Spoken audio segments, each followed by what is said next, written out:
Hello YouTube viewers, welcome to my show Rocket Monday. In today's episode, we're going to talk about SLS RS-25 engine. So let's dive right into it.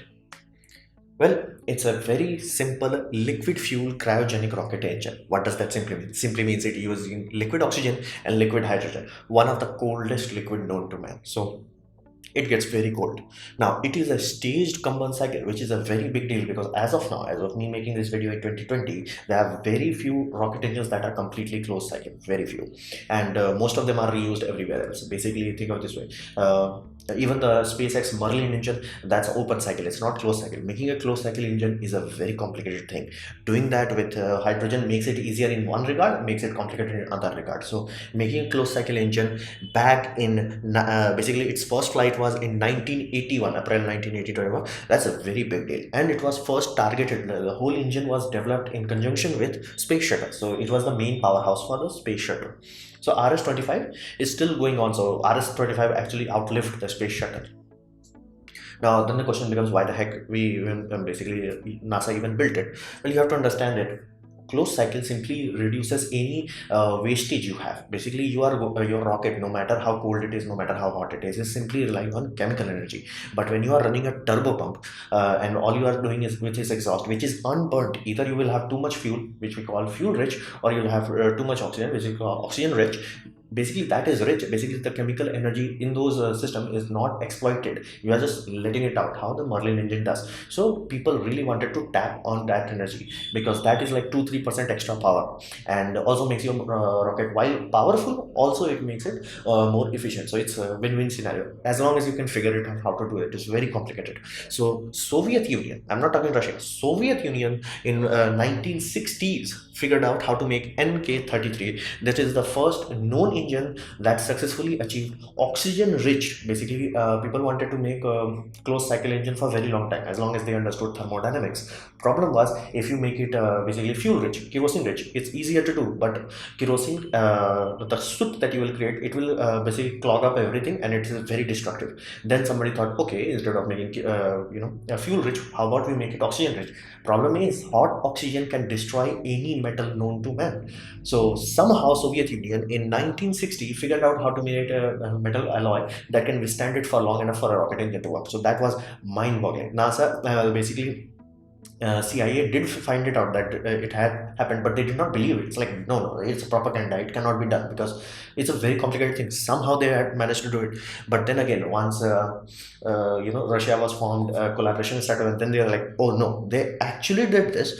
Then the USA was like, dude, we need a closed cycle engine. We need to have it, and that is why many times people will say Soviet Union was actually much ahead in terms of technology. If they did not had internal conflict, they might have even reached to the moon before America did. So it's a very kind of tragic kind of scenario. So USA got a fire lit under its ass, and they needed an engine. Now they went it for one main target: get me the highest mileage engine possible, because that's the whole point of closed cycle engine. You get very high mileage. They wanted to beat that. Basically, they wanted to make a same statement, same way they did with Saturn V. It's like, this is our record. You cannot even come close to it. Now it must be reusable, because even as back as 1969, basically when Apollo 11 was landing, NASA was planning ahead, and they were thinking of something reusable, something that will make space much more accessible. So Space Shuttle was created. For that reason, they wanted to use something that is far more relaxed on the materials, so it can be reused again and again and again and again. This was the first reusable engine that was actually reused. So that is why hydrogen was selected. Hydrogen is good for both of these, because unburnt hydrogen is just hydrogen gas. It's not that reactive, and when you are talking about basically exhaust output, you're getting water vapor. Basically you are steam cleaning the engine itself. So it's a very big deal. And the first maiden flight happened in April 12, 1981 on a white space shuttle. We're like, why the hell it's white? Well, even normal space shuttle is white only difference is the fuel tank is no longer painted. Back in the days, because liquid hydrogen is the coldest liquid, they were like worried that sunlight will heat it up. Once they actually launched it, they figured it out, it does not make too much difference, so it was abandoned. It saved weight and made it much more efficient and quick turnaround. So that is why it was built. So these are the politics behind why it was built. So how does it work? So please download the image that I'm showing it here. It's from Wikipedia, and I'm provided a link down below, and have it in your next monitor or on your mobile phone. That will help you to understand a lot. So this engine for its time is way ahead. So what it did, had gaseous hydrogen burnt with liquid oxygen. Now why that's a big deal? Well, most scenarios you generally end up with liquid oxygen and liquid fuel, those burning. Problem with that is not very conducive to combustion, so you cannot get too much psi, combustion pressure, as high as you want. Now if you are familiar with Raptor's development, I already made a detailed video about Raptor itself. Raptor's big deal is basically it not only has gaseous fuel, it also has gaseous oxygen. Combining both of them in gaseous form makes it very easy to ignite, makes combustion stable, and allows you to pump the psi up. Now this for its time is what damn ahead. It was like way too much psi on these puppy. So that's how they were achieving it, simply because they had gaseous hydrogen and liquid oxygen. Now let's follow the pipeline. Now you start with hydrogen, it is the biggest component. You get into a first turbocharger. Now this is a puppy turbocharger is only there, is just like, help it along. It's not main oomph doing, it's just like helping it along. So you have first turbocharger, then the fuel going into main turbocharger. Now this is the expensive part in space shuttle, because this is what we call integrated power head. Now if you think this turbine is like, turbine, just imagine this way: you remove half of this and you will need that for oxygen. That is why oxygen department is so small compared to hydrogen. Hydrogen does have this side effect, it is ludicrously low density. So per liter that you have to pump, basically if you pump 1 liter of oxygen, you might need 11 liters of basically hydrogen. So you get the idea, like your turbo pump needs a lot of oomph to pump hydrogen. Basically that is why the turbo pump section on the hydrogen side is so big. And it also needed helium sealing, because if hydrogen has a tendency to leak from everything, so they had to have helium as a suppressant for hydrogen. So they got the first turbocharger. Now you have to understand, we are burning a rocket engine and you are doing it at a very high psi. So temperature on the nozzle wall is too damn high, it will melt through. So the pumped hydrogen, which is pressurized at this point but still cryogenic state, goes through the chamber walls and the nozzle and cools it down. It's like, okay bro, cool it down, and then you send it to pre-burners. Now in the pre-burner, it has two pathways. Half of it's sent to oxidizer, other half is sent to fuel system. Now this is the critical aspect. That is why it is different from Raptor system. Raptor has oxygen rich and fuel rich pre-burners. This has only fuel rich, because they knew basically hot hydrogen is less destructive than hot oxygen. So they have hydrogen coming here, which is still in liquid phase, but it's starting to warm up, basically starting to boil off. They put liquid oxygen little bit. Basically it's not stoichiometrically perfect, it's little bit, is overflown by, like, for every 10 liters of hydrogen they are putting around half a liter of oxygen, so it is unburnt. Now benefit of that, you get lot of water vapor, which is completely combustion and has steam cleaning ability, and then you have a lot of hydrogen gas. Now that is why the pipe thickness is shown here so big. Now that drives the turbine and goes to the combustion chamber. Same happens on the oxygen side also. You have liquid hydrogen going, burning, turning into gaseous, because even though combustion energy is less, it's still more than enough to convert a cryogenic liquid into a high pressure gas. Then you have that gas driving the oxygen turbine, and then you have the same hydrogen reaching the main chamber. Now let's follow the oxygen side. Same thing, oxygen comes in, you have a small puppy turbocharger, charges it up, then it goes to the main charger and it directly goes to the engine. That is, it's basically it's no longer used into cooling the engine or anything else. It simply goes into the system. Now this is one core difference from Raptor engine. This will be also turned into gas, it will not go into liquid form. Now from all these circle, you will have another lot of tap of valves. Basically you will have leaching of little bit here, little of there. The reason for that, well, to drive those puppet charges and to pressurize the fuel tank. You have to understand it. The tank on this rocket was huge. Space shuttle fuel tank was huge. Now you have to understand, it was so huge it can drive the engine for upwards of 8 minutes, basically from sea level to space. That is insane amount of fuel, basically tank volume. Now if you have tank like that, and mostly of it was basically hydrogen on itself, but once you start to drain it, the partial vacuum you will start to create in the empty section, and no amount of gas you can carry that can fill that up. So what they do, they basically put a pump hot hydrogen there. It's like, just go hydrogen there. Benefit, hot hydrogen expands a lot and it pressurizes the liquid one. So it also helps liquid oxygen. Even though it's hot, it's basically hot gas pushing on cold liquid does not turn into gaseous, and it makes sure the turbine does not choke. and that is done basically. You mix hydrogen with hydrogen, nothing happens. You mix oxygen with oxygen, nothing happens. So that's the whole reality. You have puppy turbochargers, big turbocharger cooling everything and then burning it up, oxygen, charging it up, sending a little bit back, and then sending the main amount in the chamber. There is no liquid to gaseous conversion, and then you get your main exhaust. It is a very big deal. It's quite amazing. They figured out how to make the basically power integrated system. It is ludicrously complex. F1 engine was complex. This puppy is on a different level.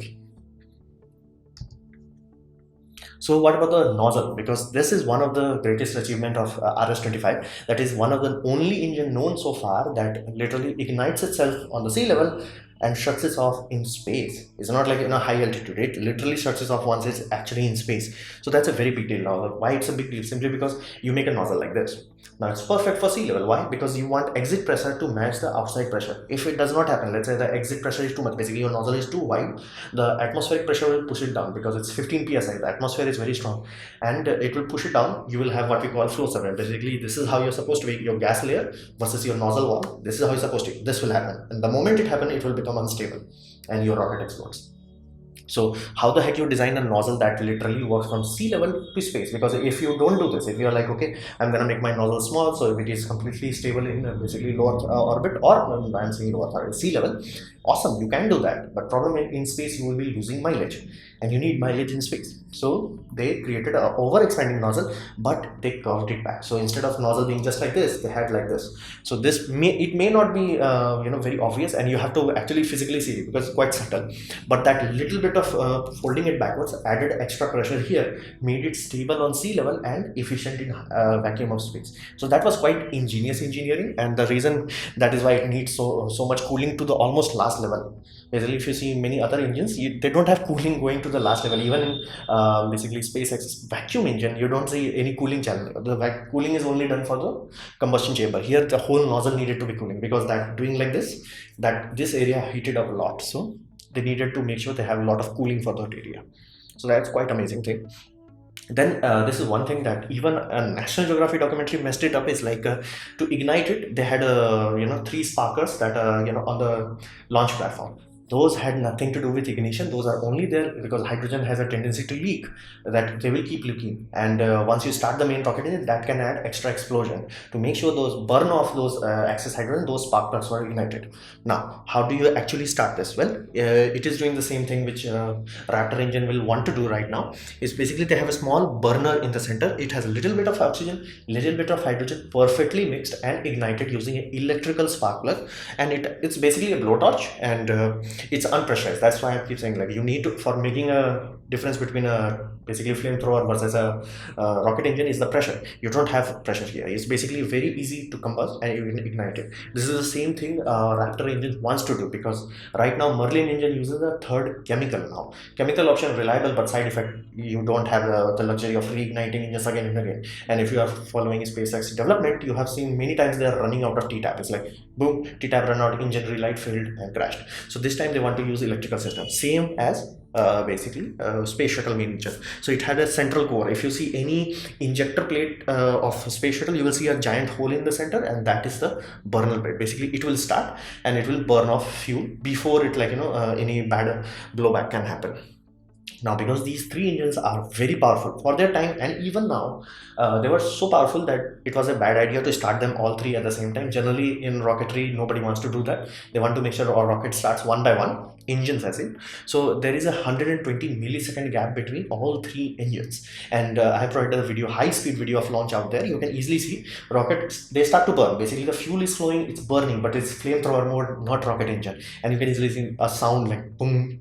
It's like, okay, engine 1 is now in rocket mode, boom, engine 2 is now on, boom, engine 3 is on. The reason for that is basically it reduces stress on the structure and also gives computer enough time to, like, okay, is my engine working? So computer is like, okay, engine on, are you on, are you actually producing thrust, are you sure about this? Okay, so that 120 millisecond is there for that. It's like, are you sure about this? So, and you can easily see space shuttle like literally bouncing back. That's what happens once those 3 engines start. Now once the engine is like, boom, everything is go, then the main solid boosters are ignited, and then the clamp breaks. Till this point, clamp is like holding on to 3 engines firing at full power. Clamp is like, I'm not gonna let you go. The moment the computer is like, okay, all engines are green, ignite the SRBs, boom, the clamp breaks, and so that's why you will see Space Shuttle doing like this, even though it's still on the clamp and the engines are still working, still start to vibrate like this, because if you see the exhaust triangle is like a bit off. It's quite interesting to see. Provided the video down below, you should check it out, especially that 3 blast ding ding ding. So what about SLS? Now SLS will use four of these per stage. Now why 4? Well, they wanted to simplify the design. They wanted to go back to a simpler design. Space Shuttle actually was really bad in terms of what it meant to do, what it ended up doing.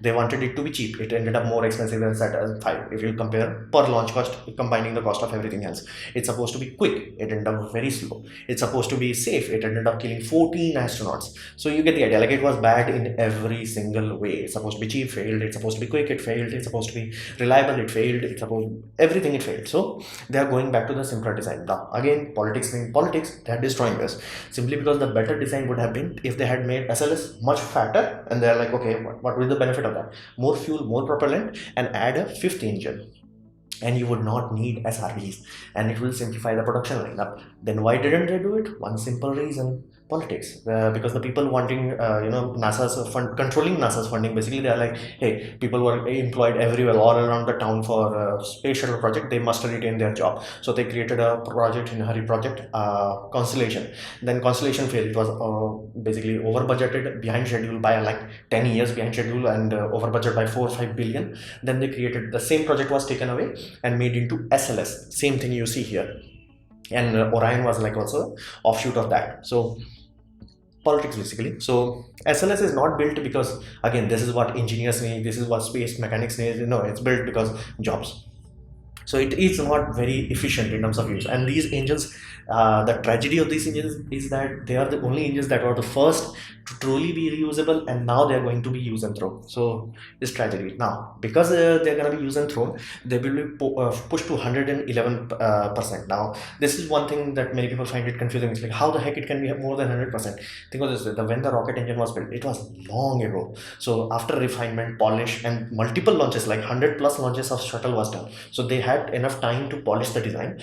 They got more pressure, more oomph out of it. Same way, Merlin engine got more and more powerful as it happened. So instead of recalibrating everything, they simply added more. Basically, instead of, like, computer knows like 100% is this much thrust. Let's say 100% means 100 horsepower. They are like, okay, it's just your 100% simply means that. But now the newer design can go as high as 104%. Now even the newer design, this one, it can go as high as 111 horsepower, 111%. The reason for that, if you push it that hard, the turbines will start to self-destruct over time. But since it's use and throw, there is no point in that. Now, to give you a context of the efficiency, what it had achieved in back long ago is basically Raptor engines. Vacuum efficiency is 380, quite remarkable.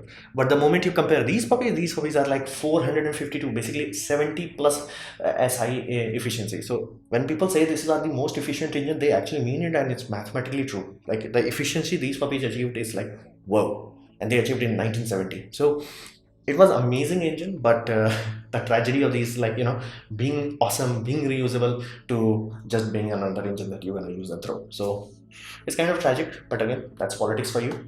So this was my presentation on RS-25. I hope you liked it, learned from it. In that case, please click the like button, share it amongst your friends. That will help me a lot. If you didn't like it, didn't enjoy it, I'd urge you to press dislike, press it twice to show me your extra disappointment. Please leave a comment because I reply to all of them. Subscribe, press the bell icon if you're free, and as always, thanks for watching.